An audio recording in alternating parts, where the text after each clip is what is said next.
Welcome to 360 Tamil. இன்னைக்கு இந்த வீடியோல நம்ம எந்த படத்தோட எக்ஸ்பிளனேஷன் பத்தி பார்க்க போறோம்னா, பெங்காலி சினிமால இப்ப ரீசெண்டா வெளியே இருக்க நர்வ் எ சாகா அப்படின்ற படத்தை பத்தி தான் பார்க்க போறோம். இது ஒரு பக்கவான கிரைம் த்ரில்லர் படம்னு சொல்லலாம். ஸ்டார்டிங்ல இருந்து எண்டிங் வரைக்கும் இன்ட்ரெஸ்டிங்கா கொண்டு போயிருப்பாங்க. நீங்க எதிர்பார்க்காத வேற லெவல் ஒரு ட்விஸ்ட் வச்சு தான் இந்த படத்தோட கதையை முடிச்சிருப்பாங்க. முதல்ல இந்த படத்தோட பிளாட்டை பத்தி சொல்றேன். ஒரு அக்கா தங்கச்சி நமக்கு காட்டுறாங்க. ஒரு ஆக்சிடென்ட்ல ரெண்டு பேருமே பேரண்ட்ஸ் இழந்திருப்பாங்க. அதே மாதிரி தங்கச்சியோட கால்ல அடிபட்டுருது. தங்கச்சியால நடக்க முடியல. தங்கச்சியை பொறுத்த வரைக்கும் அக்காவோட ஆக்டிவிட்டியை சந்தேகப்படுறாங்க. அக்காவை பொறுத்த வரைக்கும் தங்கச்சி ஆக்டிவிட்டியை சந்தேகப்படுறாங்க. உண்மையில யார் பேர்ல தப்பு இருக்கு, இந்த வீட்டுல என்ன மர்மம் தான் இருக்குன்னு சொல்றதுதான் இந்த படத்தோட மீதி கதையா இருக்கும். கண்டிப்பா இந்த படம் உங்க எல்லாருக்குமே பிடிக்கும் நம்புறேன். எக்ஸ்பிளனேஷனுக்குள்ள போறதுக்கு முன்னாடி வீடியோக்கு ஒரு லைக் போடுங்க. இந்த எக்ஸ்பிளனேஷன் பிடிச்சிருந்ததுன்னா ஐப்னு ஒரு ஆப்ஷன் இருக்கும், அதை கிளிக் பண்ணி சப்போர்ட் பண்ணுங்க. மேற்கொண்டு பேசி டைம் வேஸ்ட் பண்ணாம நம்ம நேரடியா எக்ஸ்பிளனேஷனுக்குள்ள போயிடலாம். படத்தோட ஸ்டார்டிங் சீனே ஒரு ரோட்டை காட்டுறாங்க. ரெண்டு பசங்க பைக்கை தள்ளிட்டு வந்துட்டு இருக்காங்க. பெட்ரோல் போடுறதுக்கு மறந்துருக்கான் போல, அதனால தான் இவன் தள்ளிட்டு போயிட்டு இருக்கான். இப்படி பேசிக்கிட்டே இந்த பசங்க தள்ளிட்டு வந்துட்டு இருக்காங்க. இவங்களுக்கு பக்கத்துல ஒரு கார் கண்ட்ரோல் இல்லாம போயிட்டு இருக்கு. அந்த இடத்துல ஒரு ஆக்சிடென்ட் ஆகுற மாதிரி நமக்கு காட்டுறாங்க. யாருக்கு ஆக்சிடென்ட் ஆச்சுன்னு தெளிவா தெரியல. இப்ப அப்படியே கட் பண்ணி ஒரு பெரிய வீட்டை காட்டுறாங்க. இந்த இடத்துல எல்லாமே பெரிய பெரிய வீடா தான் இருக்கு. இப்போ ஒரு பொண்ணு தூக்கத்துல இருந்து காலையில கண்முழிக்கிறாங்க. கண்முழிக்கிற இந்த பொண்ணோட பேரு பிரியா அப்படின்றது. இந்த பிரியா பொண்ணால நடக்க முடியாது. இந்த பிரியா பொண்ணு இருக்கா பாத்தீங்களா, கேமராவை பார்த்த மாதிரி பேச ஆரம்பிக்கிறா. நான் தான் பிரியா, இந்த கதையில நான் முக்கியமான ரோல் கிடையாது, ஏறக்குறைய நான் சைட் ரோல் மாதிரி தான், முக்கியமான ரோல்னா என்னோட அக்கா தான் அப்படின்ற மாதிரி சொல்றா. அக்காவோட பேரு மாலினி அப்படின்றது. இவ்வளவு பெரிய வீட்டுல அக்கா தங்கச்சி ரெண்டு பேர் மட்டும் தான் தனியா இருக்காங்கன்றது தெரிய வருது. இத பத்திலாம் இந்த பிரியா சொல்ற மாதிரி தான் நமக்கு காமிச்சிட்டு இருக்காங்க. ஆக்சுவலா பிரியாவால இப்ப நடக்க முடியாதுல்ல, இவளை பாத்துக்கணும்ன்றதுக்காகவே அக்கா இருக்காங்கல்ல, பெருசா வெளியெல்லாம் போய் வேலை பார்க்கறது இல்ல. மேக்சிமம் வீட்டுக்குள்ளேயே தான் வேலை பார்க்கறாங்க. எப்பயாவது மட்டும் தான் வெளியே போவாங்க போல. என்னோட அக்கா யார் கூடயும் பேசுறது கிடையாது, அவளுக்கு பாய் ஃப்ரெண்டு கூட கிடையாது, என்ன பாத்துக்கிறதுக்கே டைம் எல்லாம் வேஸ்ட் பண்ணிட்டு இருக்கான்ற மாதிரி இந்த பிரியா சொல்லிட்டு இருக்கா. பிரியாவை பொறுத்த வரைக்கும் நடக்க வைக்கிறதுக்காக டாக்டர் சில பிராக்டிஸ் எல்லாம் பண்ணணும்னு சொல்லியிருப்பாரு. அதாவது கால்ல மசாஜ் பண்றது அந்த மாதிரிலாம் பண்ணணும்னு சொல்லியிருப்பாரு. அக்கா இதெல்லாம் வேலைக்கே ஆக மாட்டேங்குது, இதெல்லாம் பண்ணாதன்ற மாதிரி தங்கச்சி சொல்றாங்க. இல்ல இல்ல நம்ம பண்ணிக்கிட்டே இருக்கணும், அப்பதான் உன்னால சீக்கிரமா நடக்க முடியும்ன்ற மாதிரி அக்கா சொல்றாங்க. இவங்க குடும்பத்துல 4 பேர் இருந்திருப்பாங்க. 4 பேரும் சேர்ந்த மாதிரி கார்ல போயிட்டு இருக்கும் போது ஆக்சிடென்ட் ஆகி பேரண்ட்ஸ் இறந்து போயிட்டாங்க போல. இப்ப அக்கா தங்கச்சி இவங்க 2 பேர் மட்டும் தான் இருக்காங்க. அக்கா வீட்லயே அடைஞ்சு கிடக்குறாங்கல்ல, அதுக்கு ஒரு விதத்துல நம்மளும் காரணமா போயிட்டோம்ன்ற மாதிரி தங்கச்சி ஃபீல் பண்ணிட்டு இருக்கா. ஏறக்குறைய இந்த பொண்ணை பொறுத்த வரைக்கும் 12th படிக்கிற பொண்ணா இருப்பா. இப்படி ஆனதுனால ஸ்கூலுக்கு எல்லாம் போக முடியாது. வீட்ல இருந்து தான் ஸ்டடீஸ் எல்லாம் கண்டினியூ பண்ணிட்டு இருக்கா. அக்கா சொல்லித்தர வேலை எல்லாம் பண்ணுவாங்க. இப்ப நைட்டு நேரம் தங்கச்சி படுக்காம இருக்கா. என்ன இன்னும் படுக்காம இருக்க, படுன்ற மாதிரி சொல்லிட்டாங்க. இன்னும் கொஞ்ச நேரம் இருக்கன்ற மாதிரி தங்கச்சி கேக்குறா. இல்ல இல்ல மாத்திரையை போட்டுட்டு படுன்ற மாதிரி அக்காவும் படுக்க வச்சுட்டு தான் இங்க இருந்து கிளம்புறாங்க. இந்த தங்கச்சியை பொறுத்த வரைக்கும் அப்பப்ப மாத்திரை எல்லாம் போடணும் போல. போதும் போதும்னு சொன்னாலும் அக்கா கேட்காம மாத்திரையை போட வச்சிடுறாங்க. இப்ப காலையில சமயம் அக்கா இருக்காங்கல்ல, இந்த பொண்ணை எழுப்பி விடுறாங்க. படிக்கிறதுக்கு டைம் ஆயிடுச்சு அப்படின்ற மாதிரிலாம் சொல்லிட்டாங்க. அக்கா தான் சொல்லி தருவாங்கன்னு சொன்ன பாத்தீங்களா, இப்ப தங்கச்சிக்கு சொல்லி தந்துட்டு இருக்காங்க. தங்கச்சி கடுப்பா படிச்சிட்டு இருக்காங்க. அப்பதான் இந்த இடத்துல யாரோ வராங்க. வரானே இவன் பேரு தேவ் அப்படின்ற மாதிரி இந்த பொண்ணு சொல்றா. ஆக்சுவலா இந்த தேவ் யாருன்னு பாத்தீங்கன்னா, இந்த பொண்ணு கூட படிச்சிட்டு இருந்த பையனா இருப்பான். இந்த பொண்ணால தான் வர முடியாது இல்ல, அதனால அப்பப்ப இந்த இடத்துக்கு வந்து இந்த பொண்ணு கிட்ட பேசுவான் போல. இந்த தேவ்னா இந்த பிரியாக்கு ரொம்ப பிடிக்கும். இவங்க 2 பேருமே ஜாலியா டைம் எல்லாம் ஸ்பெண்ட் பண்ணுவாங்க. இந்த பொண்ணு வீட்டை விட்டு எல்லாம் வெளியே போக மாட்டா. தேவ் கூட இங்க இருக்க கார்டன்ல எல்லாம் சுத்திட்டு வருவா. இந்த பிரியான்ற பொண்ணு தேவ பயங்கரமா லவ் பண்ணிட்டு இருக்கா. ஆனா தேவ் எப்படி நினைக்கிறான்றது இந்த பொண்ணுக்கு தெரியாதுல்ல. அத பத்தி எல்லாம் இவளோட வாய்ஸ் ஓவர் சொல்ற மாதிரி நமக்கு காட்டுறாங்க. இப்ப இந்த தேவ் வந்ததுனால அக்கா இருக்காங்கல்ல, நீங்க 2 பேர் சேர்ந்து படிங்கன்ற மாதிரி இங்க இருந்து கிளம்பி போயிடுறாங்க. இவங்க 2 பேர் படிக்க மாட்டாங்க, ஜாலியா பேசிட்டு இருக்காங்க. இந்த பொண்ணுமே ஸ்கூல்ல என்ன நடந்தது அப்படின்ற மாதிரிலாம் கேட்டுட்டு இருக்கா. இந்த தேவம் நிறைய விஷயம் சொல்லிட்டு இருக்கான். இந்த தேவ பொறுத்த வரைக்கும் மோனிஷான புதுசா ஒரு பொண்ணு வந்திருக்கான்ற மாதிரி சொல்றான். இதை கேட்கிற இந்த பிரியா கொஞ்சம் அப்செட் ஆயிடுறாங்க. ஏன்னா அந்த புது பொண்ணை இவன் லவ் பண்ணிட போறான்ற மாதிரி தான் அப்செட் ஆயிட்டு இருக்காங்க. இவங்களால இன்னும் ஸ்கூலுக்கு போக முடியாம இருக்குல்ல, அதை நினைச்சு பயங்கரமா ஃபீல் பண்ணிட்டு இருக்காங்க. கவலைப்படாத, இது எல்லாமே சீக்கிரம் சரியாயிடும்ன்ற மாதிரி தேவ் சொல்றான். இப்ப இந்த பிரியாக்கு ஏதோ தேவைப்படுது. இந்த தேவ் தான் கபோர்டை திறந்து அதை எடுக்கலாம்னு நினைக்கிறான். அந்த இடத்துல நிறைய மெடிக்கல் ரிப்போர்ட் இருக்கிறத இவன் பாக்குறான். என்ன இவ்வளவு ரிப்போர்ட் இருக்குன்ற மாதிரி கேட்கிறான். என்னோட அக்கா தான் அதெல்லாம் கவனிச்சுப்பா, அதை பத்தி எல்லாம் எனக்கு தெரியாதுன்ற மாதிரி பிரியா சொல்றாங்க. கொஞ்சமாவது நீ தெரிஞ்சு வச்சுக்கணும்ல அப்படின்ற மாதிரி கேட்கிறான். நானும் தெரிஞ்சுக்கலான்னு கேட்பேன், என்னோட அக்கா சரியா எதுவுமே சொல்ல மாட்டா அப்படின்ற மாதிரிலாம் இந்த பொண்ணு சொல்லிட்டு இருக்கா. அப்படியா சரின்ற மாதிரி இவனுமே கேட்டுக்கிறான். இந்த பொண்ணு எடுக்க சொன்னா பாத்தீங்களா, அந்த விஷயத்தெல்லாம் எடுத்து இந்த பொண்ணு கிட்ட தந்துடுறான். அக்காவோட பேரு மாலினின்னு சொன்ன பாத்தீங்களா, மாலினி கிட்ட பேசுறதுக்காக அசோக்னு ஒருத்தர் வந்திருக்காரு. இவர் ஃப்ரெண்டா என்னன்னு தெரியல. வந்தவர் இருக்காருல, தங்கச்சியை பத்தி சில விஷயங்களை கேட்கிறாரு. தங்கச்சியால இன்னும் நடக்க முடியல, தங்கச்சிக்கு எப்பதான் இந்த ப்ராப்ளம் சால்வ் ஆகும்னு தெரியல அப்படின்ற மாதிரிலாம் இவங்க பேசிட்டு இருக்காங்க. கவலைப்படாத சீக்கிரமா சால்வ் ஆயிடும் அப்படின்ற மாதிரி இவருமே ஆறுதல் சொல்ற மாதிரிலாம் பேசிட்டு போறாரு. அவர் ஃப்ரெண்டா என்னன்றது கிளியரா தெரியல. ஒரு நாள் அக்காவும் வெளியே வேலையெல்லாம் முடிச்சுட்டு வீட்டுக்கு வராங்க. வீட்டுக்கு வந்தவங்க தண்ணி எடுத்து குடிக்கிறாங்க. அந்த டைம் தங்கச்சி இருக்கால வீல் சேரை விட்டு எந்திரிச்சு போற மாதிரி இவங்களுக்கு தெரியுது. அந்த உணர்வு வந்தோன்னு சட்டுன்னு திரும்பி தங்கச்சியை பாக்குறாங்க. தங்கச்சி நார்மலா உட்காந்துட்டு இருக்கா. நீ எந்திரிச்சு போனியான்னு கேக்குறாங்க. நான் எப்படிக்கா எந்திரிச்சு போக முடியும் இல்லன்னு தங்கச்சி சொல்றா. ஆனா இவ எந்திரிச்சு போனான்ற மாதிரி அக்காவுக்கு தோணுது. ஒருவேளை நடக்க ஆரம்பிச்சா நம்ம கிட்ட மறைச்சிட்டு இருக்காளா அப்படின்ற மாதிரி இவங்க யோசிக்கிறாங்க. இப்ப நைட்டு நேரம் தங்கச்சி கிட்ட நைஸா பேச ஆரம்பிக்கிறாங்க. நீ எந்திரிச்சு போன மாதிரியே எனக்கு தோணுச்சுன்ற மாதிரி சொல்றாங்க. என்னக்கா பேசுற? எந்திரிக்க முடிஞ்சா நான் எதுக்காகக்கா இப்படி உட்காந்துட்டு இருக்க போறேன்? எந்திரிச்சு ஜாலியா தேவ் கூட வெளியெல்லாம் போக மாட்டேனா அப்படின்ற மாதிரி கேட்கிறா. இருந்தாலுமே இவங்களுக்கு லைட்டா டவுட் இருக்கதான் செய்யுது. இவங்களுமே அதை பெருசா எடுத்துக்க மாட்டாங்க. சரி சரி டைம் ஆயிடுச்சு, இந்த மாத்திரையை போட்டுட்டு படுன்ற மாதிரி சொல்றாங்க. தினமும் மாத்திரையை போடணுமா அப்படின்ற மாதிரி இவளுமே சலிப்பா அந்த மாத்திரையை வாங்கி போடுறா. இப்ப அக்கா கிளம்பி போனதுக்கு அப்புறம் போட்ட மாத்திரையை வாயில இருந்து எடுத்துடுறா. அதாவது அக்கா தர மாத்திரையே சாப்பிடக்கூடாதுன்னு இவன் நினைக்கிறா போல. இப்ப போன அக்கா ஒரு வேலையை பார்த்துடுறாங்க. இன்டர்நெட் கனெக்ஷனை வேணும்ட்டே கட் பண்ணிடுறாங்க. என்ன இன்டர்நெட் இல்லன்ற மாதிரி இந்த பொண்ணு யோசிக்கிறா. அக்கா தான் இப்படி பண்ணிருக்காங்க போல அப்படின்ற மாதிரிலாம் யோசிச்சுட்டு இருக்கா. இப்ப காலையில சமயம் அக்கா கிட்ட கேட்கறதுக்காக வரா. அக்கா நெட்டு கட்டா இருந்தது, நீ தான் கட் பண்ணியான்ற மாதிரி கேட்கிறா. நான் எதுக்காக கட் பண்ண போறேன்? தெரியாம கட்டா இருக்குமா இருக்கும், நான் என்ன ஏதுன்றதை செக் பண்றேன்ற மாதிரி அக்கா சொல்றாங்க. ஆக்சுவலா அக்காவோட செக்கிங் என்ன தெரியுமா? நெட்டை கட் பண்ணா இவன் நடக்க முடிஞ்சா அந்த நெட்டை ஆன் பண்ண கூட வர வாய்ப்பு இருக்குல்ல, அதை கன்ஃபார்ம் பண்றதுக்காக தான் இப்படி பண்ணிருப்பாங்க. இப்ப நெட்டை ஆன் பண்ணல, சோ தங்கச்சி மேல உங்களுக்கு டவுட் போயிருது. கொஞ்ச நேரத்துல தேவ் இந்த இடத்துக்கு வந்துடுறான். ரெண்டு பேருமே சேர்ந்து படிச்சுட்டு இருக்காங்க. அப்ப தங்கச்சி அக்கா மேல இருக்க டவுட்டை பத்தி சொல்ல ஆரம்பிக்கிறா. அது என்னன்னா, நான் எந்திரிச்சு நடந்தன்ற மாதிரி என்னோட அக்கா சொல்றா. என்னால தான் எந்திரிக்கவே முடியலையே, அப்புறம் எப்படி அப்படி நினைக்கிறான்னு தெரியல, என்ன செக் பண்றதுக்காக இன்டர்நெட்டை வேணும்ட்டே கட் பண்ணி வச்சிருக்கான்ற மாதிரிலாம் சொல்றாங்க. சேச்சா, உன்னோட அக்கா அப்பெல்லாம் பண்ணிருக்க மாட்டாங்க, நீ தேவையில்லாம யோசிக்கிறேன்னு தேவ் சொல்றாரு. இப்படி பேசிட்டு இருக்கும் போது தேவ் புதுசா வந்து அந்த மோனிஷாவை பத்தி பேசுறாரு. இதை கேட்டோன்னே இந்த பொண்ணுக்கு கோவம் வருது. ஆனா கோவப்பட மாட்டாங்க. உன்ன மாதிரி பசங்களுக்கு எல்லாம் மோனிஷாவை தான் பிடிக்கும், ஏன்னா அவளால நடக்க முடியும், என்னால நடக்க முடியாது இல்ல அப்படின்ற மாதிரிலாம் ஃபீலிங்கா பேச ஆரம்பிக்கிறா. அதுக்கு இந்த தேவ் இருக்கான்ல, நீ என்ன பேசிட்டு இருக்க? ஒரு பையனுக்கு ஒரு பொண்ணை அழக வச்சு குறைய வச்சு மட்டும் பிடிக்காது, நிறைய விஷயங்கள் இருக்கு, புரிஞ்சுக்கோன்ற மாதிரிலாம் பேசிட்டு இந்த பையன் கிளம்பி போயிடுறான். இப்ப அக்கா கிட்ட பேசுறதுக்காக இந்த பொண்ணு வந்துடுறா. அக்கா இன்னும் கல்யாணத்தை பத்தி யோசிக்காம இருக்காங்கல்ல, ஏன்க்கா இப்படி இருக்க? நீ ஆன்லைன் மூலியமா யார்கிட்டயாவது டேட்டாவது பண்ணுக்கா அப்படின்ற மாதிரி சொல்றா. சேச்சா, அதெல்லாம் எனக்கு விருப்பம் கிடையாது, நான் போயிட்டேன்னா உன்னை யாரு பாத்துப்பா, உன் கூடயே இருக்கிறது தான் என்னோட பிளான்ன்ற மாதிரி சொல்றாங்க. என்னக்கா இப்படி இருக்கன்ற மாதிரி தங்கச்சி சொல்றா. இப்ப தங்கச்சியை பார்த்து பேசுறதுக்காக அந்த தேவ் வந்திருக்கான். இவங்க ரெண்டு பேருமே வாசல் கிட்ட இருக்க ஒரு இடத்துல உட்காந்து தான் பேசிட்டு இருக்காங்க. பேசிட்டு இருக்கும் போது தேவ் இருக்கான் பாத்தீங்களா, அந்த புதுசா வந்த மோனிஷா கிட்ட நான் பேசினேன்ற மாதிரி சொல்றான். இவன் மோனிஷா கிட்ட பேசினேன்னு சொன்னோன்னே இந்த பொண்ணோட முகமே டோட்டலா மாறிடுது. அப்படியா, என்ன பேசுனீங்க அப்படின்ற மாதிரிலாம் இந்த பொண்ணு சலிப்பா கேக்குறாங்க. இவனுமே திடீர்னு அவ ரொம்ப ஃப்ரெண்ட் ஆயிட்டா, வெளியே போலான்ற மாதிரிலாம் என்ன கூப்பிட்டா, நானுமே சரின்னு ஏத்துக்கிட்டேன், அதான் டேட் மாதிரி நாங்க போலான்னு முடிவு எடுத்திருக்கோன்ற மாதிரி சொல்றான். எது டேட் போக போறாங்களா அப்படின்ற மாதிரி இந்த பொண்ணு உள்ளுக்குள்ள கடுப்பாவுறா. நம்ம நடக்க முடியாததுனால தான் நம்மளை விட்டு இவன் விலகிட்டான் போல, அந்த பொண்ணை டேட் பண்றான் போல அப்படின்ற மாதிரிலாம் யோசிக்கிறா. அப்ப நீங்க ரெண்டு பேர் எந்த தேதி போக போறீங்கன்னு கேக்குறா. இந்த தேதின்ற மாதிரி சொல்றான். அந்த தேதி தான் இந்த பொண்ணோட பர்த்டேவா இருக்கும், அதெல்லாம் இந்த பொண்ணு சொல்லிக்க மாட்டா. சரி கிளம்பு அப்படின்ற மாதிரி இவனை அனுப்பி வச்சிடறா. ஆனா இவன் பண்ணதுல செம்மையா அப்செட் ஆயிருக்கா. அக்கா கிட்ட அதை பத்தி சொல்லி புலம்பிட்டு இருக்கா. தேவும் நானும் எவ்வளவு க்ளோஸ்ன்றது உனக்கு தெரியும்லக்கா, அப்படி இருக்கும் போது தேவ் என்னோட பர்த்டேவையே மறந்துட்டான்க்கா, என்னால இதை ஏத்துக்கவே முடியலன்ற மாதிரி ஃபீலிங்கா பேசிட்டு இருக்கா. சேச்சா, தேவ் அப்படிலாம் இல்ல, ஞாபகம் வச்சிருப்பான் அப்படின்ற மாதிரி இவங்களுமே தேவுக்கு சப்போர்ட்டா பேசிட்டு இருக்காங்க. இல்லக்கா, எல்லா பசங்களும் ஒரே மாதிரி தான், நீ லவ் பண்ணாம இருக்கிறதே நல்லதுதான்ற மாதிரி தங்கச்சி பேசிட்டு இருக்கா. அப்பன்னு பார்த்து யாரோ காலிங் பெல் அடிக்கிறாங்க. இருக்கா, நானே பாக்குறேன்ற மாதிரி இந்த பொண்ணு வீல் சேர்லயே அந்த இடத்துக்கு வந்து கதவை திறக்கிறா. கமல் அப்படின்ற ஒரு நபர் தான் வந்திருக்காரு. ஆக்சுவலா ஆக்சிடென்ட்ல இருந்து இவங்களை காப்பாத்துற வேலையை இவர் தான் பண்ணிருப்பாரு. அதாவது ஆம்புலன்ஸ்க்கு கால் பண்ணதெல்லாம் இவர் தான் பண்ணிருப்பாரு போல. இவரை பார்த்தோன்னே இந்த மாலினி கொஞ்சம் பரபரப்பா மாறிடுறாங்க.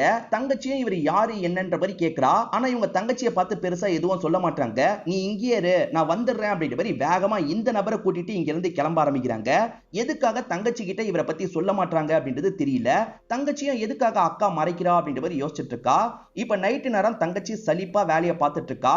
இந்த லவ் கிவ்ல எல்லாம் நம்ம விழவே கூடாது, நம்ம கரியர்ல கான்சென்ட்ரேட் பண்ணோம், தன்னால பசங்க வருவாங்கன்ற மாதிரிலாம் யோசிச்சுட்டு இருக்கா. அப்பன்னு பார்த்து ரெண்டு பேர் வர மாதிரி சவுண்ட் கேக்குது. தேவும் அக்காவும் சேர்ந்த மாதிரி கேக் எடுத்துட்டு வந்திருக்காங்க. ஆக்சுவலா தேவுக்கு தங்கச்சியோட பர்த்டே நல்லாவே ஞாபகம் இருக்கும், சர்ப்ரைஸ் பண்றதுக்காக தான் இப்படி பண்ணிருக்கான். இப்போ இந்த பொண்ணு இந்த இடத்துல பயங்கரமா சந்தோஷப்படுறா. மோனிஷா என்ன டேட்டுக்கெல்லாம் கூப்பிடல, நான் மோனிஷா கூட டேட்டுக்கும் போக போறது இல்ல, நான் லவ் பண்றது ஒன்னதான் அப்படின்ற மாதிரி சொல்றான். தங்கச்சியால நம்பவே முடியல. உண்மையதான் சொல்றியா அப்படின்ற மாதிரி கேக்குறா. உண்மையதான் சொல்றேன். உன்னால நடக்க முடியாம போயிருச்சுன்னா நான் உன்னை விட்டுட்டு போயிடுவேன்னு நினைச்சியா? என்னைக்குமே எனக்கு நீ மட்டும்தான் அப்படின்ற மாதிரிலாம் சொல்லிட்டு இருக்கான். நாளைக்கு நம்ம 2 பேருமே வெளியே போக போறோம். கஷ்டப்பட்டு உன்னோட அக்கா கிட்ட கேட்டு நான் பர்மிஷன் வாங்கிட்டேன்னு சொல்றான். எங்க போக போறோம் அப்படின்ற மாதிரி இந்த பொண்ணு கேக்குறா. தியேட்டருக்கு தான் போக போறோம். ஆனா உன்னோட அக்கா கிட்ட அதெல்லாம் சொல்ல முடியாது. நான் கஃபே ஷாப்க்கு கூட்டு போறதுக்காக தான் பர்மிஷன் வாங்கியிருக்கேன்னு சொல்றான். இப்ப அக்கா போனை யூஸ் பண்ணிட்டு இருக்கும்போது பின்னாடி யாரோ போற மாதிரி சவுண்ட் கேக்குது. திரும்பி பார்த்தா யாரையும் காணோம். யாரோ போன மாதிரி இருந்ததே அப்படின்ற மாதிரி இவங்களும் பயங்கரமா யோசிச்சுட்டு இருக்காங்க.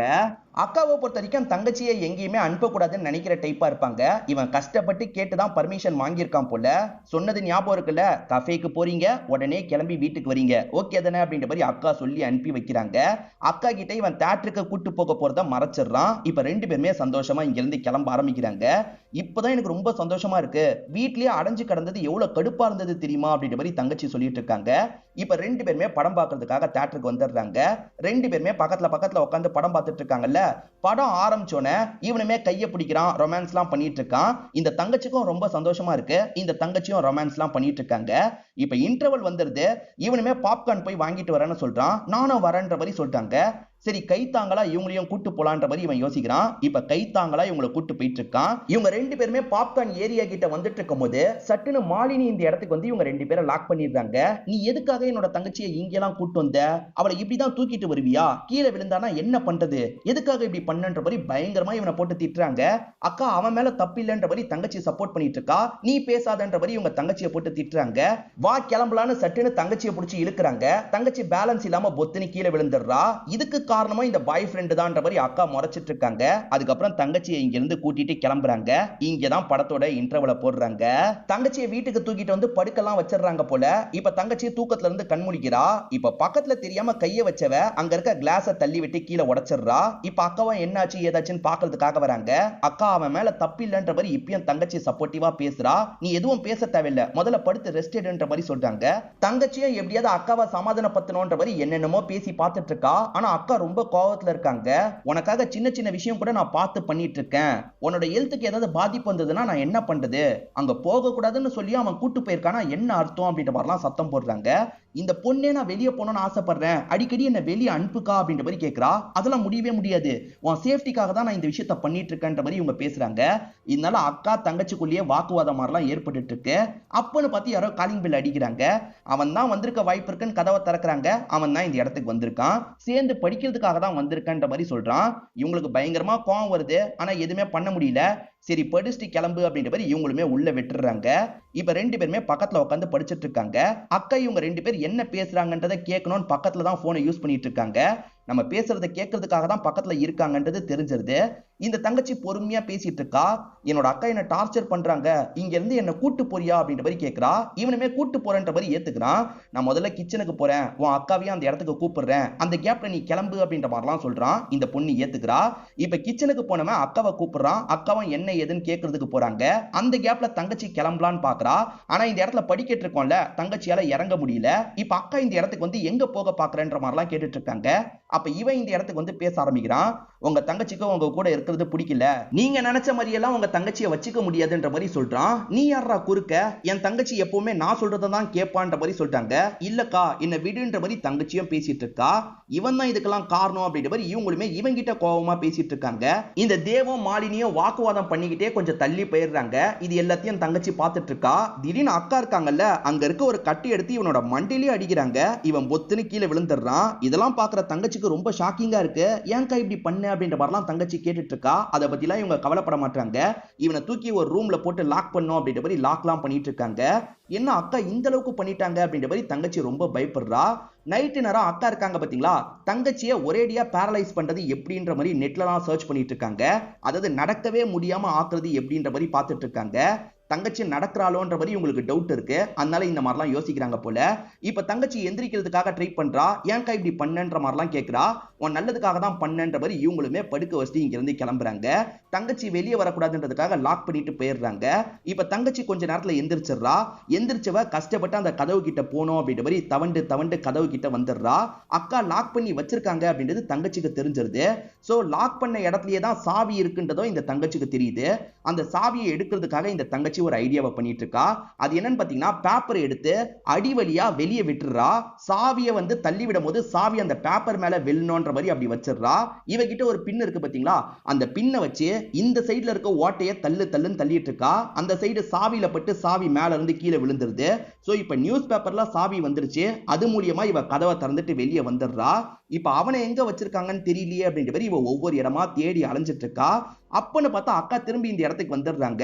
நீ எதுக்காக இந்த மாதிரிலாம் வெளியே வந்த, உனக்கு ஒரு ஊசி போடணும்ன்ற மாதிரி அக்கா பக்கத்துல வந்துட்டு இருக்காங்க. அச்சச்சோ, இது ஏதோ வில்லங்கமான ஊசின்ற மாதிரி இந்த தங்கச்சி பயப்படுறா. அதெல்லாம் ஒண்ணே இல்ல, உன் நல்லதுக்காக தான் இந்த ஊசியை போட போறேன், அசையாம நில்லுன்ற மாதிரி அக்கா பக்கத்துலயே வந்துட்டு இருக்காங்க. இந்த பொண்ணு அதுக்குள்ள ஒரு ரூம் கிட்ட வந்துடுறா. ரூம்குள்ள நுழைஞ்சவ சட்டுன்னு கதவை சாத்திடுறா. இப்ப அக்காவும் உள்ள போக முடியாம கஷ்டப்படுறாங்க. உன் நல்லதுக்காக தான் நான் இதை பண்றேன், புரிஞ்சுக்கோன்ற மாதிரி அக்கா பேசுறாங்க. ஆனா இந்த பொண்ணு ஏத்துக்க மாட்டா. இந்த பொண்ணு ஒரு ரூம்குள்ள வந்தால அந்த இடத்துல தான் தேவ் இருக்கான். தேவுக்கு இன்னும் உயிர் இருக்குன்றது இந்த பொண்ணுக்கு தெரிய வருது. தேவ் எந்திரி எந்திரி அப்படின்ற மாதிரிலாம் சொல்லிட்டு இருக்கா. இப்ப அக்காவும் கதவை தரன்ற மாதிரிலாம் சொல்லிட்டு இருக்காங்க. அப்பன்னு பார்த்து ஒரு போலீஸ் ஜீப் இங்க வர மாதிரி சவுண்ட் கேக்குது. இப்ப போலீஸுங்களாம் எதுக்காக இந்த இடத்துக்கு வந்திருக்காங்கன்னு தெரியல. வந்தவங்க கதவெல்லாம் தட்டிட்டு இருக்காங்க. இப்ப யார் வந்திருப்பாங்களா இருக்கோன்ற மாதிரி இந்த மாலினியும் கதவை திறக்கிறாங்க. பார்த்தா போலீஸ் தான் வந்திருக்காங்க. என்ன விஷயம்ன்ற மாதிரி சாதாரணமா கேக்குறாங்க. போலீஸுங்க இருக்காங்கல்ல, கொலை முயற்சிக்காக அவங்களை அரெஸ்ட் பண்றதுக்காக தான் வந்திருக்கோன்ற மாதிரி சொல்லிட்டாங்க.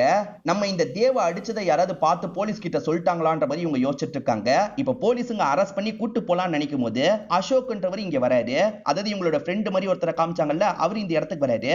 வரவர் என்ன சொல்றாருன்னா, இவளை விடுங்க, இவளுக்கு ஏகப்பட்ட பிரச்சனை இருக்குன்ற மாதிரி சொல்றாரு. இப்ப போலீஸுங்களுமே உட்கார வச்சு என்ன பிரச்சனைன்ற மாதிரி கேக்குறாங்க. அதே மாதிரி மாலினியும் எனக்கு என்ன பிரச்சனை, நான் நல்லபடியா தான் இருக்கேன், தேவ் இருக்கான்ல என்னோட தங்கச்சியை இங்க இருந்து கூட்டு போறதுக்கு பார்த்தான், அதனால தான் கோவப்பட்டு அவனை அடிச்சிட்டேன் அப்படின்ற மாதிரிலாம் சொல்லிட்டு இருக்காங்க. அதுக்கு இவர் எதுவுமே சொல்ல மாட்டாரு. இது என்ன காலம்ன்றதை மட்டும் நீ கரெக்டா சொல்லுன்ற மாதிரி கேட்கிறாரு. இது 2024 இருக்கும். ஆனா இவங்களை பொறுத்த வரைக்கும் 2016ன்ற மாதிரி சொல்லிட்டாங்க. இது 2016 கிடையாது, 24ன்றதை இவர் சொல்றாரு. போலீஸுங்களும் எதுக்காக இவங்க இயரை தப்பா சொல்றாங்க அப்படின்ற மாதிரிலாம் யோசிச்சுட்டு இருக்காங்க. இவங்க திரும்ப திரும்ப நான் சொல்றது சரின்னு சொல்றாங்க. இல்லன்ற மாதிரி டாக்டருமே பாஸ்ட்ல நடந்த விஷயத்த சொல்றாரு. இந்த மாலினிக்கு ஒரு 12-13 வயசு இருக்கும் போது ஒரு இமேஜினரி ஃப்ரெண்டு கூட இவங்க பேசிட்டு இருக்காங்க. எதர்ச்சியா ஒரு நாள் அப்பா இருக்கார்ல, இந்த விஷயத்தை கவனிச்சு ஷாக் ஆயிடுறாரு. யார்கிட்டமா பேசிட்டு இருக்க அப்படின்ற மாதிரிலாம் கேட்கிறாரு. இப்போ ஒய்ஃப் வந்தோன்னா ஒய்ஃப் கிட்டயே இந்த விஷயத்த சொல்லிட்டாரு. இவங்களை இதுல இருந்து வெளியே கொண்டு வரணும்னா இன்னொன்னு குழந்தை வேணும்ன்ற மாதிரி யோசிச்சிருப்பாங்க. அதனால தான் தங்கச்சி பிரியா பிறந்திருப்பா.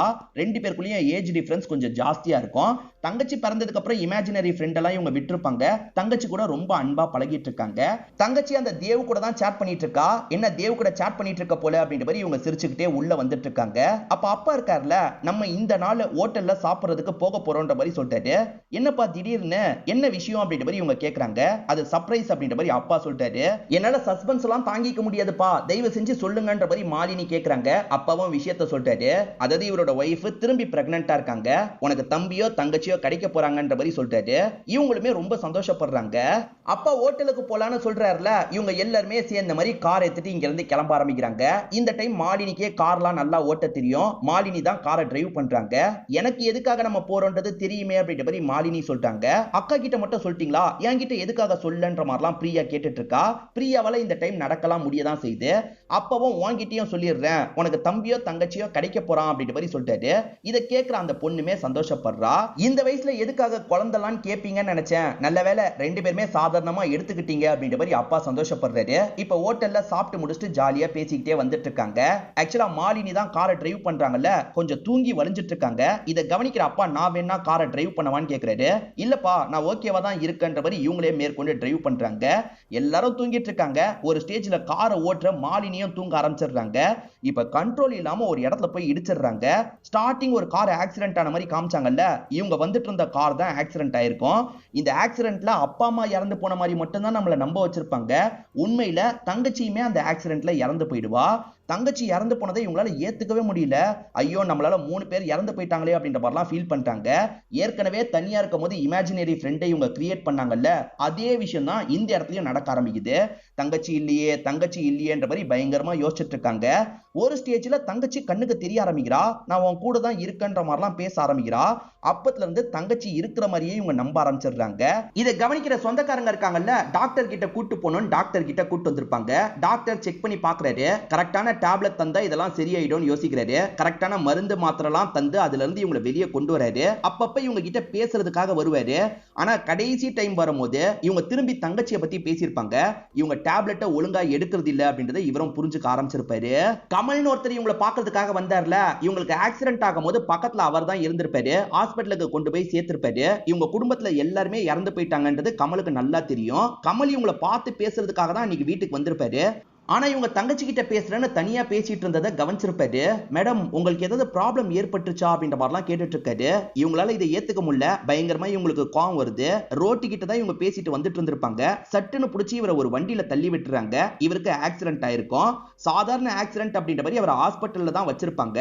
கண் முழிச்சவரு இவங்க தான் என்ன தள்ளி விட்டாங்க, அந்த லேடிக்கு ஏதோ பிரச்சனை போல அப்படின்ற மாதிரி போலீஸ் கிட்ட சொல்லியிருப்பாரு. அதனால தான் போலீஸ் கிளம்பி வந்திருப்பாங்க. இந்த டாக்டரும் கிளம்பி வந்திருப்பாரு. உண்மை என்னன்னு பாத்தீங்கன்னா இவங்க தான் தேவியும் தங்கச்சியும் கற்பனை பண்ணிக்கிறாங்க. தேவ்னு ஒரு கேரக்டர் இருக்கிறது உண்மைதான். ஆனா அவன் இந்த வீட்டு பக்கம்லாம் வரமாட்டான். இவங்களா தேவையில்லாம தங்கச்சியை நம்ம கிட்ட இருந்து தேவ் பிரிக்கிறதுக்கு பாக்குறான்ற மாதிரி இமேஜினரியா சில விஷயங்களை கிரியேட் பண்ணிக்கிறாங்க. இதெல்லாம் மாலினி ஏத்துக்க மாட்டாங்க.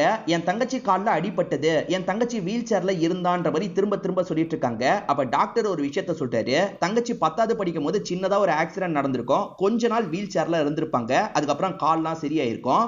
ஆனா அந்த விஷயம் இவங்க மனசுல ஆழமா பதிஞ்சிருக்கும். அதனால தங்கச்சி ஆக்சிடென்ட்ல உயிர் பொழச்சிட்டா, ஆனா கால் மட்டும் அடிபட்டுருச்சு. நம்ம தங்கச்சியை நல்லபடியா பாத்துக்கணும்ன்ற மாதிரி இவங்க பாத்துக்க ஆரம்பிச்சிருப்பாங்க. இவங்க வீல் சேரை தள்ளிட்டு போறாங்கல்ல, தங்கச்சி எல்லாம் இருக்கவே மாட்டா. இவங்களே கற்பனை பண்ணி தான் இந்த விஷயத்த பண்ணிட்டு இருப்பாங்க. நடுவுல கொஞ்சம் சரியாவாங்க, திரும்பி ப்ராப்ளம் வந்துரும். அப்படி ப்ராப்ளம் வந்ததுன்னா பேசுற டாக்டர் கண்டுபிடிச்சிருவாரு. அதுக்கேத்த மாதிரி உங்களுக்கு டேப்லெட்லாம் தருவாரு. திரும்பி ப்ராப்ளம் சால்வ் ஆகும், திரும்பி ப்ராப்ளம் வரும். இதே மாதிரி தான் பல வருஷமா இவங்க பண்ணிட்டு இருக்காங்க அப்படின்றது தெரிய வருது. இயர் 2024 மாறிட்டாலும் இவங்க 2016 நினைச்சிட்டு இருக்காங்கன்ற மாதிரி நமக்கு காட்டுறாங்க. இப்ப எல்லாத்தையும் பேசி புரிய வச்சிருக்காரு. இவங்களுமே புரிஞ்சுக்கிட்டாங்க அப்படின்ற மாதிரி நமக்கு காட்டுறாங்க. இப்ப இவங்களை கூட இருந்து பாத்துக்கிறதுக்காக ஒரு வேலைக்காரங்களை இவர் போட்டுறாரு. அந்த வேலைக்கார லேடி மாத்திரையெல்லாம் கொண்டு வந்து தராங்க. இவங்களுமே போட்டுக்கிறாங்க.